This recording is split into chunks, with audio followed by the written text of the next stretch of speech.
ভারতের মহারাষ্ট্রের এক ধর্মীয় সভায় মহানবী হযরত মুহাম্মদ সাল্লাল্লাহু আলাইহি সাল্লামকে নিয়ে কটূক্তি করার প্রতিবাদে বিক্ষোভ মিছিল ও প্রতিবাদ সমাবেশ করেছে বাংলাদেশ খেলাফত মজলিস ঠাকুরগাঁও জেলা শাখা।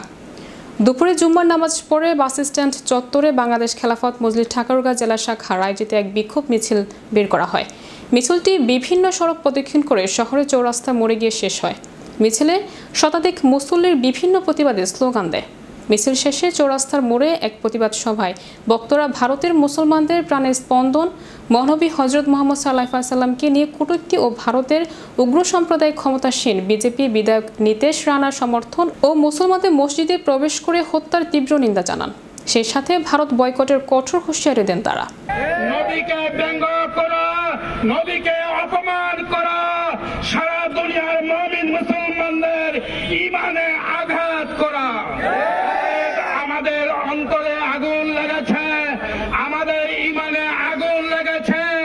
এই আগুন দ্বিগুণ হারে জ্বলার পূর্বে ওই পুরোহিতকে গ্রেফতার করে দেখিয়ে দাও যে যাহা করেছে অন্যায় করেছে।